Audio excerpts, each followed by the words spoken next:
नमस्कार दोस्तों, स्वागत है आपका आपके अपने यूट्यूब चैनल अपनी कोचिंग पे। आज हम बात करने वाले हैं एसएससी एमटीएस के 13 मई के फर्स्ट शिफ्ट के बारे में पूछे गए प्रश्न के बारे में। पहला प्रश्न है, पंजाब का शीश महल किसने बनवाया था? तो इसका सही उत्तर होगा, पंजाब का शीश महल की नींव है वो राजा फतेह सिंह ने 1890 में रखी थी। ये वो इस शीश महल के नींव पत्थर पर साफ साफ लिखा है उस पर। अगला क्वेश्चन पूछा गया था, पंथी नृत्य किस राज्य से संबंधित है? तो आप जानते होंगे पंथी नृत्य है वो छत्तीसगढ़ राज्य से संबंधित है और ये छत्तीसगढ़ राज्य में सतनामी समुदाय का प्रमुख नृत्य है।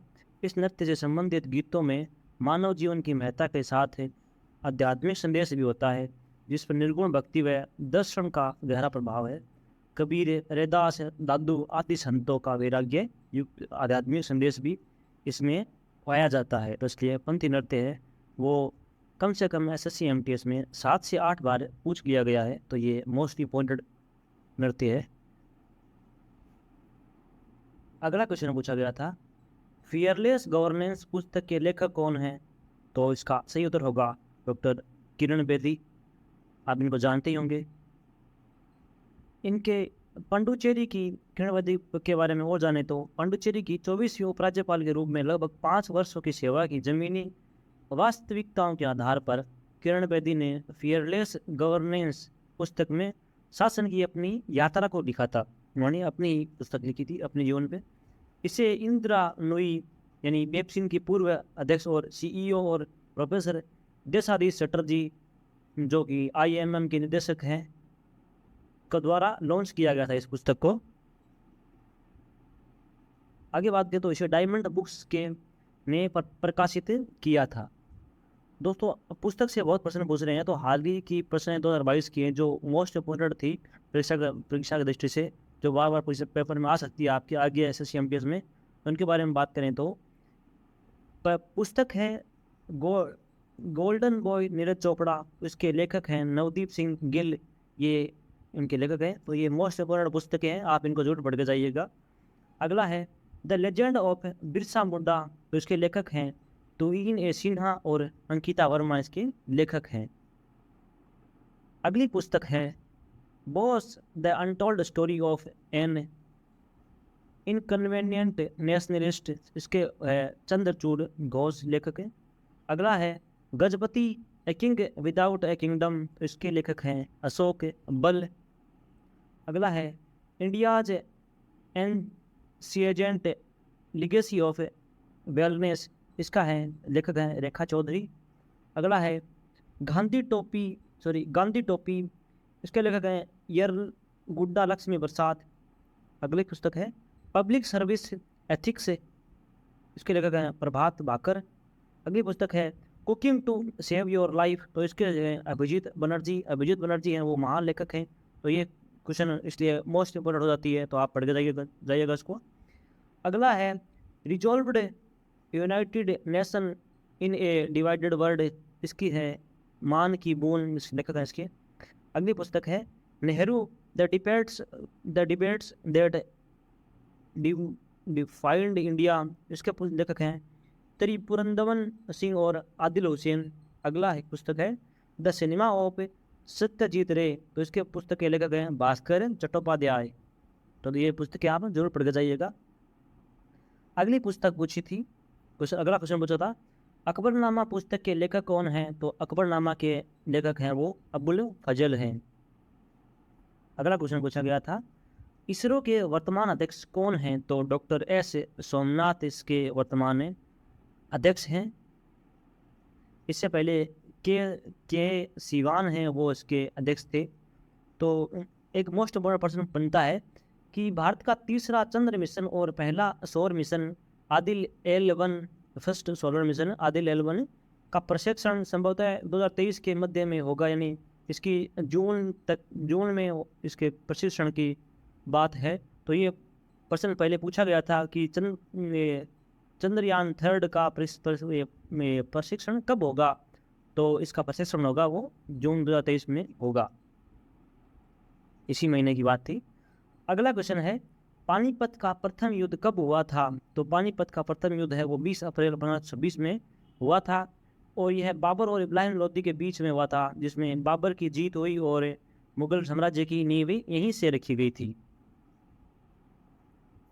अगला क्वेश्चन पूछा गया था, निर्वाचन आयोग का कौन सा अनुच्छेद है, यानी निर्वाचन आयोग कौन से अनुच्छेद से संबंधित है? तो यह अनुच्छेद 324 से संबंधित है।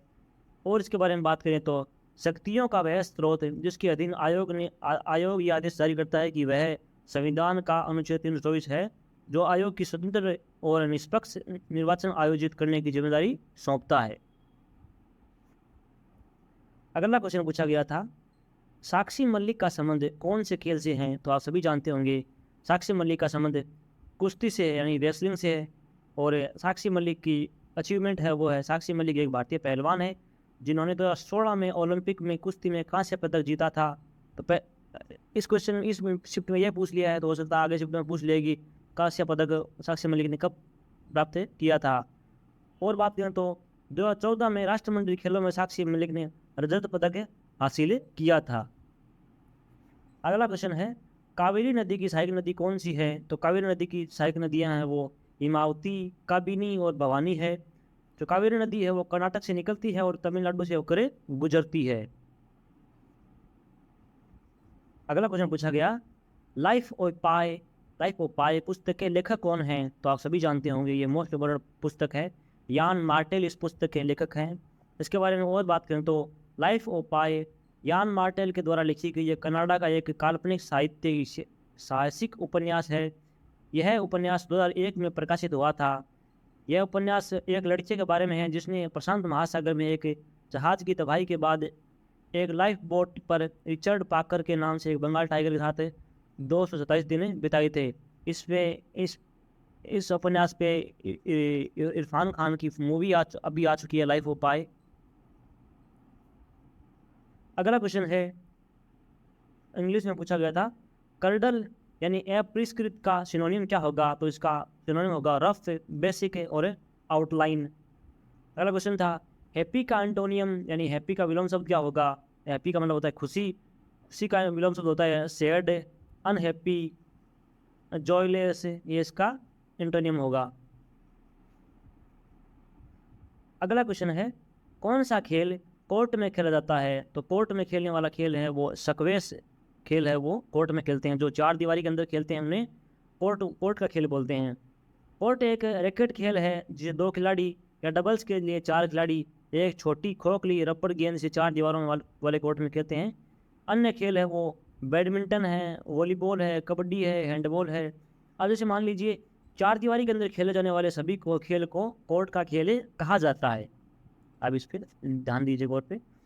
अगला क्वेश्चन है, सौरमंडल का सबसे बड़ा ग्रह कौन सा है? तो आप सभी जानते होंगे, तो बहुत इजी क्वेश्चन था। सौरमंडल का सबसे बड़ा ग्रह है वो बृहस्पति है। अगला प्रश्न पूछा गया, छठ पूजा में कौन से देवता की पूजा होती है? तो छठ पूजा में है वो सूर्य देव की पूजा होती है। और यह इसका और ये नहीं है, और ये था, और यह पूजा बिहार से संबंधित है। तो छठ पूजा पूछ सकते हैं कि छठ पूजा कहाँ से संबंधित है। ये क्वेश्चन भी कम से कम 7 से 8 बार रिपीट हो चुका है, तो आप इसको भी पढ़ के जरूर जाइएगा। छठ पूजा का संबंध कहाँ से है? तो छठ पूजा का संबंध बिहार से है और यह सूर्य देव को समर्पित है। अगला क्वेश्चन पूछा गया था, भूरा शैवाल का नाम क्या है? तो भूरा शैवाल का वैज्ञानिक नाम है वो फियोफाइसी है। और बात करें तो इसके बारे में, फियोफाइटा या भूरा शैवाल, ये शैवाल अधिकांशतः समुद्र में पाए जाते हैं। भूरे शैवाल में फ्यूकोजेंथिन व क्लोरोफिल नामक वर्णक उपस्थित होते हैं।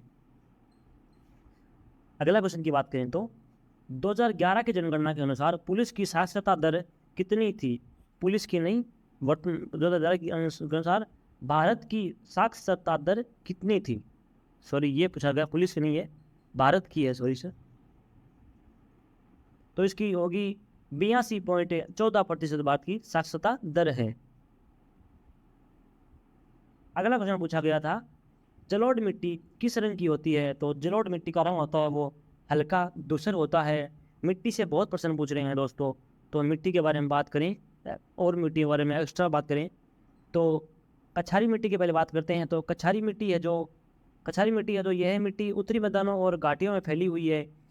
वे मुख्य रूप से इंडो गंगेटिक ब्रह्मपुत्र नदियों द्वारा जमा गाद के कारण गठित मिट्टी है। यह मिट्टी ऊपरी और मध्य गंगा में द्वारा दो प्रकार की जलोढ़ मिट्टी विकसित हुई है, जिनका नाम खादर है नई मिट्टी, तो और बांगर है वो पुरानी मिट्टी है। तो आपसे ये प्रश्न पूछ सकते हैं कि पहले पूछा गया था कि खादर किसे कहते हैं और बांगर किसे कहते हैं, तो आप ये पढ़ के जरूर जाइएगा। पुरानी मिट्टी होती है उसे तो बांगर कहते हैं और नई मिट्टी को खादर मिट्टी कहते हैं। अगला क्वेश्चन है लाल अगला बात है लाल मिट्टी के बारे में। तो लाल मिट्टी के बारे में बात करें। लाल मिट्टी का रंग लाल होने के कारण इसे लोहा ऑक्साइड की मात्रा अधिक होती है। यह मिट्टी और रेत के स्फटिकीय और रूपांतरित मिश्रण के अपक्षय से बनती है। यह प्रायद्वीपीय क्षेत्र में पूर्वी भाग में पाई जाती है, जिसमें छोटा नागपुर का पठार, उड़ीसा, पूर्वी छत्तीसगढ़ आदि शामिल हैं। यह मिट्टी मुख्यतः गेहूं, चावल, बाजरा, दलहन आदि फसलों के लिए उत्पादन के लिए उपयुक्त मिट्टी है। ये प्रश्न पूछ सकते हैं आपसे। अगली मिट्टी है रेगूर मिट्टी। काली मिट्टी की रेगूर मिट्टी के रूप में जाना जाता है। काली मिट्टी को ही रेगूर मिट्टी कहते हैं। यह दक्कन के पठार के बड़े भाग को शामिल करता है, जिसमें आंध्र प्रदेश, गुजरात, मध्य प्रदेश, महाराष्ट्र और तमिलनाडु राज्य शामिल है। तो दक्षिण भारत में रेगूर मिट्टी अर्थात काली मिट्टी पाई जाती है। इसमें काली कपास की मिट्टी के रूप में जाना जाता है, यानी काली मिट्टी में है वो कपास की खेती अधिक होती है। यह अभेद, गहरी और मुक्तिकावत है तथा एल्यूमिना, मैग्नीशिया, लोहा और चूने में समृद्ध है। इस पर उगाई जाने वाली कुछ फसलों के रूप में कपास, ज्वार, गेहूं और अलसी आदि प्रमुख फसलें हैं जो काली मिट्टी में पाई जाती है। अगला प्रश्न पूछा गया था बरकार नदी किसकी सहायक नदी है। तो बरकार नदी आप सभी जानते होंगे कि दामोदर नदी की सहायक नदी है। अगला क्वेश्चन पूछा गया था बुद्ध किस गणराज्य से संबंधित थे। तो बुद्ध है वो शाक्य गणराज्य से संबंधित थे। इनके बारे में और बात करें तो इनका जन्म 563 ईस्वी पूर्व में बीच शाक्य गणराज्य की तत्कालीन राजधानी कपिलवस्तु के निकट लुम्बिनी में हुआ था, जो कि अभी नेपाल में है। तो इनका जन्म है वो कपिलवस्तु के निकट लुम्बिनी में हुआ था। अगला प्रश्न है शटलकॉक किस खेल से संबंधित है। तो आप सभी जानते होंगे कि बैडलॉक और शटलकॉक आधुनिक बैडमिंटन के समान एक प्राचीन खेल है। गया था फरवरी 2022 में एसएससी के नए चेयरमैन कौन बने थे। ये इस टाइम करंट का है, लेकिन ये अभी चेंज हो गए हैं चेयरमैन। तो फरवरी 2022 में एसएससी के चेयरमैन बने थे वो थे एस किशोर थे, वो एसएससी के चेयरमैन थे। वर्तमान में एसएससी के चेयरमैन वो ब्रिजराज शर्मा जी है, वो चेयरमैन है। ये आगे पूछ सकते हैं तो आप इसको याद कर लीजिएगा। हमने वीडियो एक्स्ट्रा फैक्ट के साथ भी बनाया है, तो आप ध्यान से देखिएगा। ये वीडियो आपके लिए काफ़ी हेल्पफुल होगा। अगर आपका आगे आने वाला एग्ज़ाम है तो आपको बहुत हेल्प मिलेगी इससे। अगला क्वेश्चन है अली अकबर खान कौन सा वाद्य यंत्र बजाते थे। तो इसका सही उत्तर होगा वे अली अकबर खान है वो सरोदवादक थे। और बात करें तो अली अकबर खान मेहर घराने के एक हिंदुस्तानी शास्त्रीय संगीतकार थे। अगला क्वेश्चन पूछा गया था वोट देने का अधिकार भारतीय संविधान के किस अनुच्छेद में है। तो यह है भारतीय संविधान के अनुच्छेद 326 में है। और बात करें तो भारतीय संविधान के अनुच्छेद 326 से एक सार्वभौमिक वयस्क मताधिकार को निर्वाचित सरकार के सभी स्तरों के चुनाव के आधार के रूप में परिभाषित करता है। अगला क्वेश्चन पूछा गया था पृथ्वी की भूपरपट्टी पर कौन सा तत्व सबसे अधिक मात्रा में पाया जाता है। तो आप सभी जानते होंगे ऑक्सीजन है वो सबसे अधिक पृथ्वी पर भूपट्टी पर पाया जाता है। और बात करें तो पृथ्वी की भूपरपट्टी में सबसे अधिक मात्रा में पाया जाने वाला तत्व है ऑक्सीजन है। यह वजन के हिसाब से क्रस्ट का लगभग 46.6% बनाता है। क्रस्ट में अगले सबसे प्रचुर तत्व है सिलिकॉन, एल्यूमिनियम, लोहा, कैल्शियम, सोडियम, पोटेशियम और मैग्नीशियम है। ये तत्व पृथ्वी की पपड़ी में पाए जाने वाले अधिकांश खनिजों को बनाते हैं। अगला क्वेश्चन पूछा गया था टाइफून साइक्लोन किस देश से आता है।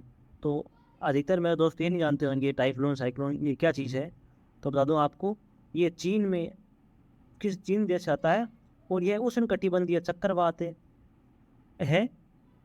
तो उष्ण कटिबंधीय उष्ण कटिबंधीय चक्रवात विली विली और टाइफून क्रमशः जापान, चीन, फिलीपींस के तट से आते हैं। ये उष्णकटिबंधीय चक्रवात हैं।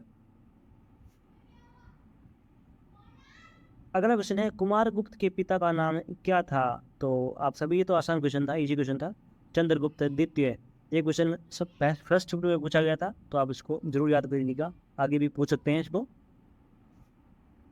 अगला क्वेश्चन पूछा गया था, नीलगिरी पहाड़ी किस राज्य में स्थित है? तो नीलगिरी की पहाड़ी है वो तमिलनाडु राज्य में स्थित है।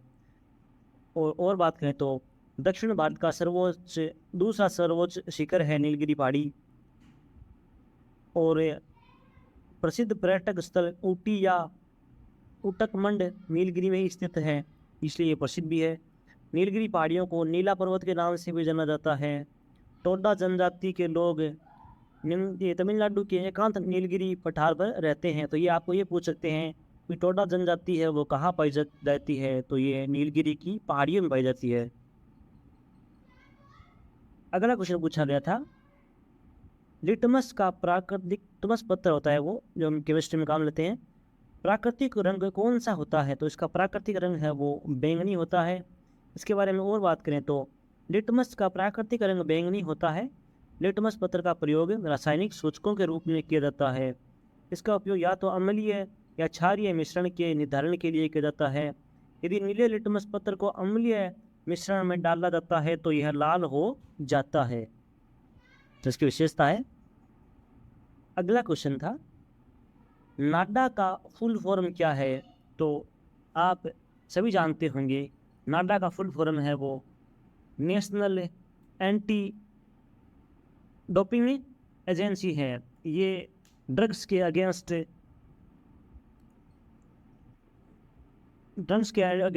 संस्था है ये। अगला क्वेश्चन पूछा गया था, पानीपत का प्रथम युद्ध कब हुआ था? तो आप सभी जानते होंगे, पानीपत का प्रथम युद्ध है 1526 में हुआ था। और यह बाबर और इब्राहिम लोदी के बीच में हुआ था। पानीपत भारतीय इतिहास में 3 प्रमुख लड़ाइयों का गवाह है। पानीपत की पहली लड़ाई 21 अप्रैल 1526 को दिल्ली के सुल्तान इब्राहिम लोदी और बाबर के बीच में लड़ा गया था। बाबर की सेना में इब्राहिम के 1 लाख से अधिक सैनिकों को हराया था और यहाँ से ही बाबर के मुगल साम्राज्य की नींव रखी गई थी। दोस्तों, ये फर्स्ट शिफ्ट में पूछा गया था और ये सेकंड शिफ्ट में पूछ लिया गया है, तो ये मोस्ट इम्पोर्टेंट पर्सन है। आप अगर SSC MTS की तैयारी कर रहे हैं तो आप युद्ध से प्रश्न जरूर पढ़ के जाएं। अगला क्वेश्चन है, होलिका दहन का त्यौहार किसका प्रतीक है? तो होलिका दहन का प्रतीक है त्यौहार है वो बुराई पर अच्छाई की जीत का प्रतीक है। और बात करें तो ईश्वर भक्त प्रहलाद की याद में इस दिन होली जलाई जाती है। प्रतीक रूप में भी यह माना जाता है कि प्रहलाद का अर्थ आनंद होता है। वैर और उत्पीड़न की प्रतीक होलिका जलाने की लकड़ी यानी कि जलती है। और प्रेम तथा उल्लास का प्रतीक प्रहलाद आनंद देते रहता है। अगला क्वेश्चन पूछा गया था, भारत का पश्चिम दिशा में पड़ोसी देश कौन सा है? तो भारत का पश्चिम दिशा में आप सभी जानते होंगे पाकिस्तान पड़ोसी देश हैं, जिससे भारत के 4 राज्य की सीमा लगती है। और बात करें तो भारत के पश्चिम में पाकिस्तान, उत्तर पूर्व में चीन, नेपाल और भूटान, पूर्व में बांग्लादेश और म्यांमार स्थित है। और दक्षिण में आप जानते हैं हिंद महासागर है। अगला है, हिंद महासागर में इसके दक्षिण पश्चिम में मालदीव, दक्षिण में श्रीलंका और दक्षिण पूर्व में इंडोनेशिया से भारत की समुद्री सीमा लगती है। तो सीमा से प्रश्न पूछ सकते हैं, पहले प्रश्न पूछा गया है। अगला क्वेश्चन है, मिट्टी में कौन सा तत्व पाया जाता है? तो मिट्टी में अधिकतर नाइट्रोजन पाया जाता है। और बात करें तो मिट्टी में पाए जाने वाले सबसे आम खनिज जो पौधों की वृद्धि का समर्थन करते हैं वे हैं फास्फोरस, पोटेशियम और नाइट्रोजन गैसें शामिल है। इसमें नाइट्रोजन ऑप्शन में था तो ये इसका हो गया फास्फोरस, पोटेशियम, नाइट्रोजन, ये तीनों गैसें ही हैं। अगला है, अन्य कम सामान्य खनिजों में कैल्शियम, मैग्नीशियम और सल्फर शामिल है। मिट्टी में जैविक और अजैविक कारक हैं जो कि मिट्टी को संरचना बनाते हैं। अगला प्रश्न है, तमिलनाडु के चिदम्बरम मंदिर किस नृत्य को समर्पित है? तो यह है भरतनाट्यम को समर्पित है। और चिदम्बरम है, यह त्यौहार भगवान नटराज को श्रद्धांजलि अर्पित करने के लिए मनाया जाता है, जो नृत्य का भगवान माना जाता है। चिदम्बरम मंदिर है वो, इसके बारे में ये एक्स्ट्रा फैक्ट है। अगला क्वेश्चन पूछा गया था, पश्चिम बंगाल से किस देश की सीमा लगती है?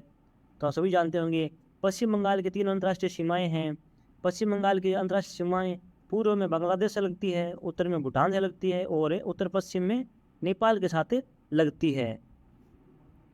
अगला क्वेश्चन पूछा गया था, 1965 ईस्वी में दर्पण एकेडमी की स्थापना करने के लिए किसे पद्मश्री से सम्मानित किया गया?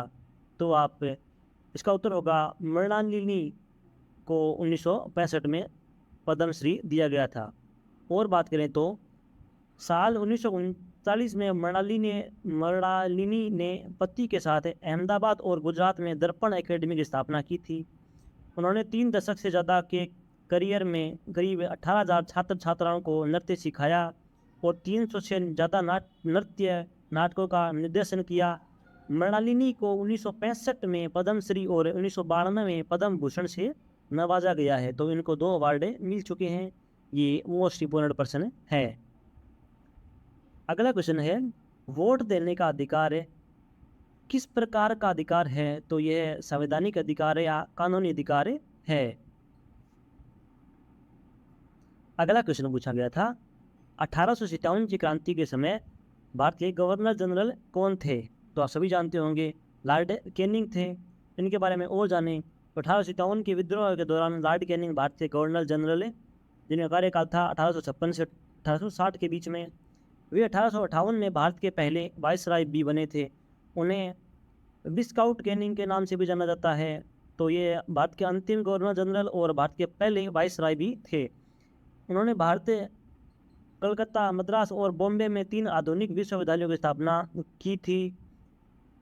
उन्हें प्रशासन के दौरान डॉक्ट्रिन ऑफ लेप्स को वापस ले लिया गया था। उन्हें क्लेमिंग स्कैनिंग भी कहा जाता है। उन्हें पोर्टफोलियो प्रणाली भी शुरुआत की थी। और 1857 के क्रांति कारण पूछते हैं तो एनफील्ड राइफल इसका कारण था। सब्सिडियर अलायंस और डॉक्ट्रिन ऑफ लेप्स जैसी नीतियां भारतीय उद्योग की बर्बादी, भारी कराधान अधिक से अधिक कर लिए जाते थे। तो इसका विरोध भी भारतीयों ने खूब किया था। और ये पूछते हैं कि विद्रोह और उनके नेताओं के केंद्र कौन थे? ये वे क्वेश्चन भी एसएससी में बहुत फेमस क्वेश्चन है एसएससी एमटीएस में, तो आप इसको जरूर पढ़ के जाइएगा। दिल्ली से है वो बहादुर शाह और जनरल बख्त खां थे। उन्होंने नेतृत्व किया था दिल्ली से। कानपुर छावनी है, वहाँ से नाना साहिब या धोंदू पंत बाजीराव सेकंड के दत्तक पुत्र टाटिया तोपे और अजीमुल्ला खान ने की थी। ये आपकी ट्रिक थी, कान में टोपी। तो इसका ये भी प्रश्न पूछा जाता था। पर ये इससे पहले एसएससी एमटीएस में जून में हुए प्रश्न में, जिन हुए एग्जाम में, इसमें से कम इससे सारे क्वेश्चन पूछ लिए गए हैं, दिल्ली से, फैजाबाद से, लखनऊ से। तो अगला है, झांसी के से कहाँ किसने नेतृत्व किया था? तो झांसी की रानी लक्ष्मीबाई ने नेतृत्व किया था 1857 क्रांति का। लखनऊ में बेगम हजरत महल और उनके बेटे ब्रिजेश कद्र ने वहाँ का नेतृत्व किया था। फैजाबाद में मौलवी अहमदुल्ला ने किया था। बरेली में खान बहादुर खान ने किया। और बिहार में कुंवर सिंह और जगदीशपुर के जमींदारों ने वहाँ का नेतृत्व किया था। अगला क्वेश्चन है, ओथेल एक नाटक है, उसके लेखक कौन हैं? तो विलियम शेक्सपियर ओथेल के नाटक के लेखक हैं। टेलीग्राम में इसको ज्वाइन कर लीजिएगा अपनी कोचिंग नाम से, आपको हमारा लोगो मिल जाएगा। और आपको अगर एग्ज़ाम आगे है आने वाले शिफ्ट में, और आपको इस वीडियो से हेल्प मिल रही है, तो आप मुझे कुछ भी, आपसे कुछ शिकायत हो, कुछ सुझाव देना हो, या फिर आपको एसएससी एमटीएस के जो प्रश्न भेजने हैं वो आप इस नंबर पे भेज सकते हैं। तो वीडियो स्टार्ट करते हैं। आज थर्ड शिफ्ट में पहला प्रश्न पूछा गया कि हम राष्ट्र को जगाने के लिए मरेंगे, यह नारा या नहीं है, यह नारा किसने दिया? तो यह नारा दिया था वो जतेंद्र नाथ मुखर्जी ने यह नारा दिया था। अगला क्वेश्चन है, गुलामगिरी पुस्तक के लेखक कौन है? तो गुलामगिरी पुस्तक के लेखक है महात्मा ज्योतिबा फुले ने इस पुस्तक को लिखा था। उनके बारे में और पूछते हैं और जानते हैं। तो ज्योतिबा फुले एक प्रखर समाजवादी कार्यकर्ताओं के विचारक थे। उन्होंने भारत में, विशेष महाराष्ट्र में, महिलाओं की शिक्षा को बढ़ावा दिया था। ये भारत की पहली महिला शिक्षिका थी। आगे बात करें तो उनका जन्म 11 अप्रैल 1827 में महाराष्ट्र के सतारा जिले के कटगुल में हुआ था। वे माली जाति के थे और उनका परिवार अनपढ़ था। फुले ने समझा कि समाज में निचली जातियों और महिलाएं वंचित बहुत थी और उनकी मुफ्ती शिक्षा में हुई थी। उन्होंने निचली जातियों के बच्चों के लिए एक स्कूल शुरू किया। उन्हें विधवा पुनर्विवाह का समर्थन किया और कन्या भ्रूण हत्या के खिलाफ लड़ाई की। उन्हें पहली बार दबे हुए वर्गों के लिए दलित शब्द का उपयोग करने का श्रेय दिया जाता है। यह एक मराठी शब्द है जिसका अर्थ है टूटा हुआ या कुचला हुआ। महात्मा फुले ने 24 सितंबर 1873 को सत्यशोधक समाज की स्थापना की थी। तो ये क्वेश्चन भी SSC में बहुत बार पूछते हैं, सत्यशोधक समाज की स्थापना किसने की? तो ज्योतिबा फुले ने। और कब की? तो 24 सितंबर 1873 को उसकी स्थापना हुई थी। ये क्वेश्चन मोस्ट इम्पोर्टेंट है, बार बार रिपीट होता है SSC में। तो आगे बात करें तो ज्योतिबा फुले का 63 वर्ष की आयु में पुणे में निधन हुआ था। अगला क्वेश्चन पूछा गया था, वर्ल्ड गेम का आयोजन कहाँ पर हुआ था? तो वर्ल्ड गेम का आयोजन है वो बर्मिंघम के नए प्रोटेक्टिव लाइफ स्टेडियम में हुआ था। बर्मिंघम में वो साउथ अफ्रीका में है। अगला है, आगे बात करें तो वर्ल्ड गेम्स 2022 का उद्घाटन समारोह है बर्मिंघम के नए प्रोटेक्टिव लाइफ स्टेडियम में हुआ। वहीं खेलों का आयोजन 8 से 17 जुलाई तक किया गया था। 2022 की बात है, ये 2022 में हुआ था। अगला क्वेश्चन है, उम्मीद स्कीम की शुरुआत कब और किसके द्वारा की गई थी? तो इस ये ऐसे पूछा गया था, उम्मीद स्कीम है वो कौन से केंद्र शासित प्रदेश से संबंधित है? तो ये भी क्वेश्चन हम डिस्कस करेंगे इसमें। ऐसे कुछ पूछा था इसमें। तो 2018 में प्रधानमंत्री नरेंद्र मोदी के द्वारा इसकी स्थापना की गई थी। और बात करें तो उम्मीद योजना, यह 2018 में शुरू की गई जम्मू कश्मीर राज्य योजना थी। जम्मू कश्मीर की योजना थी और इसे केंद्र सरकार द्वारा प्रायोजित किया गया था। जम्मू कश्मीर राज्य ग्रामीण आजीविका मिशन के तहत उम्मीद कार्यक्रम का उद्देश्य महिलाओं को आत्मनिर्भर होने के लिए प्रोत्साहन करना था। अगला क्वेश्चन है, चीन की आधिकारिक भाषा कौन सी है? तो चीन की आधिकारिक भाषा है वो मंदारिन चीनी है। वैसे तो इंग्लिश वगैरह वो नहीं जानते, वो चीन की में बहुत मुख्यतः 7 भाषाएं हैं, लेकिन प्रमुख रूप से चीन की आधिकारिक भाषा है जो मंदारिन चीनी ही उसकी चीन की भाषा है।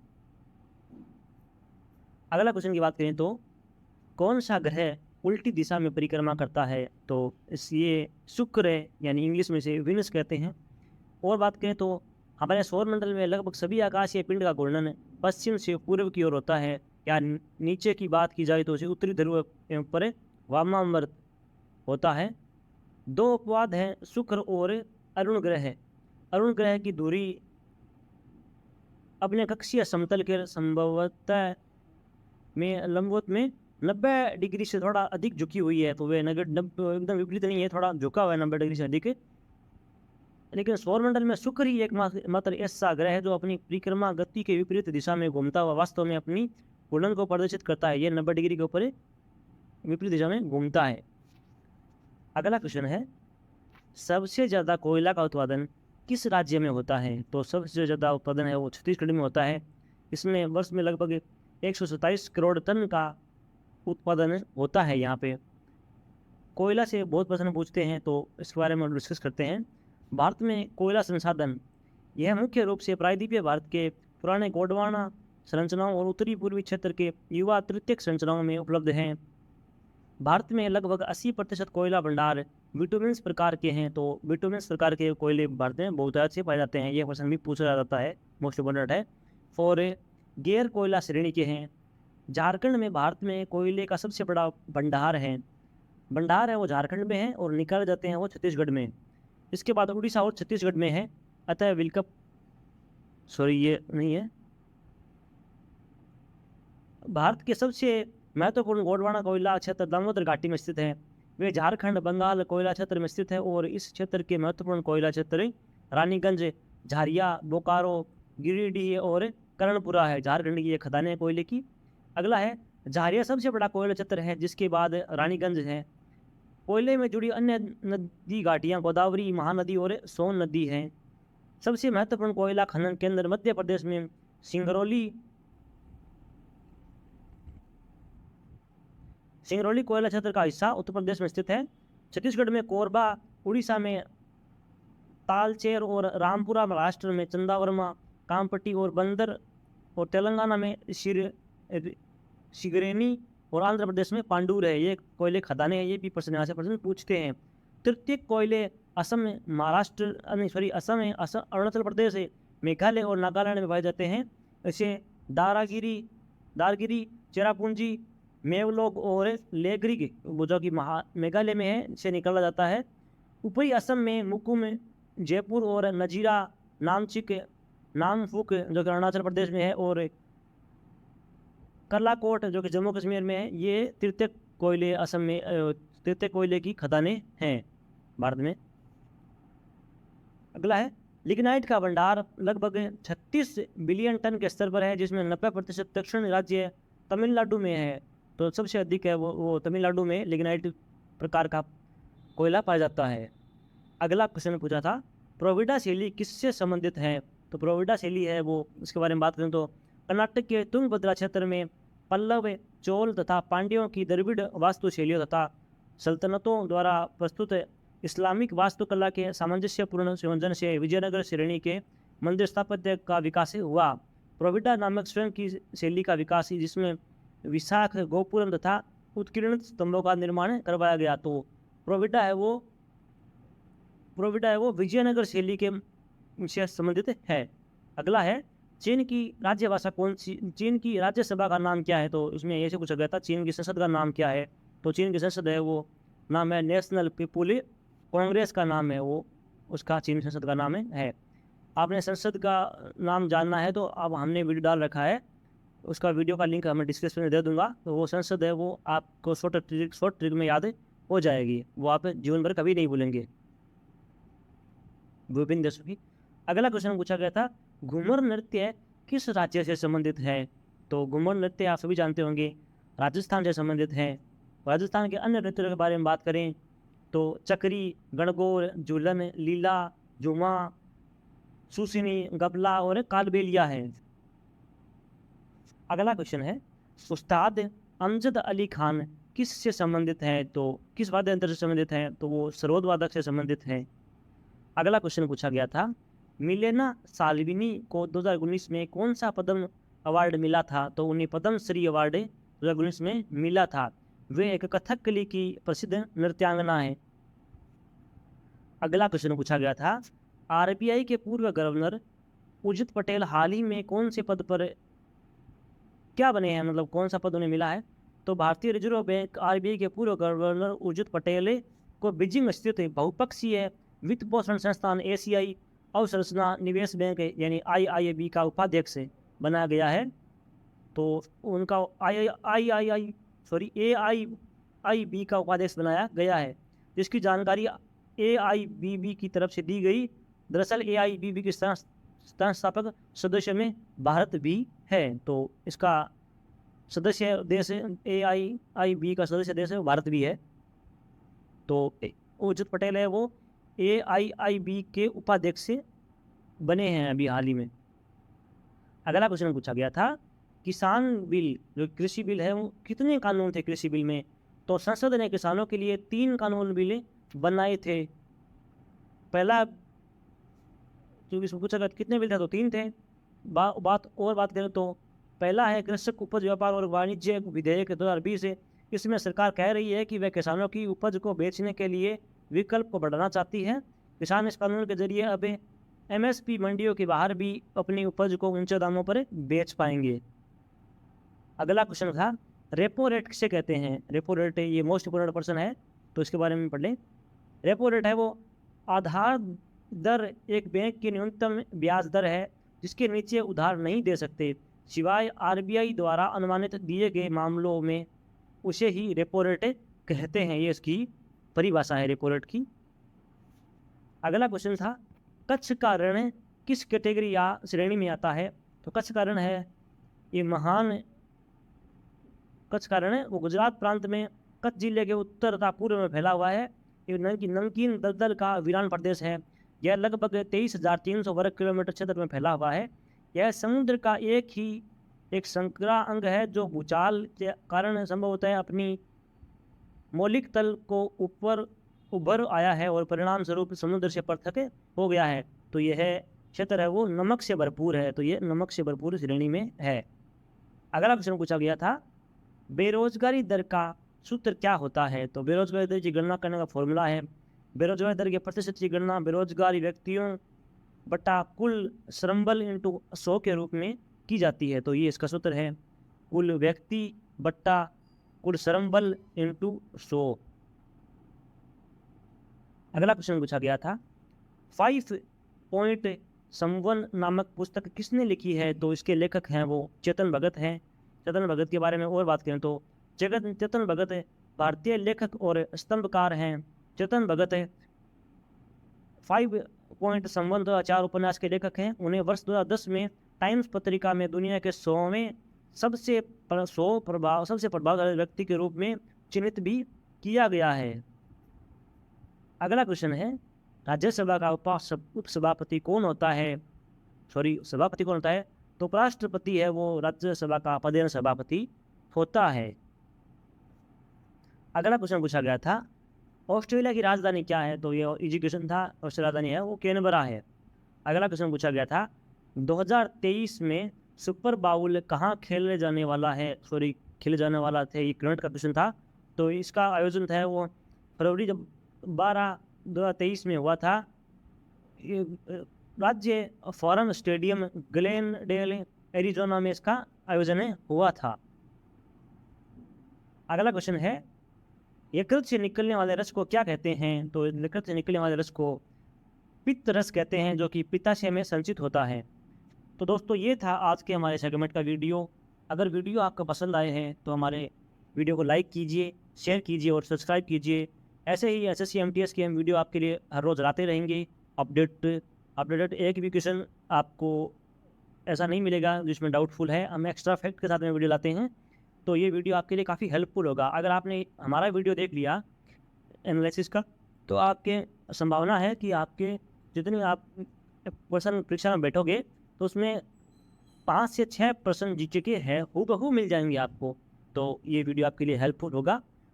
तो हमारे चैनल को सब्सक्राइब जरूर कर लीजिएगा। थैंक यू दोस्तों।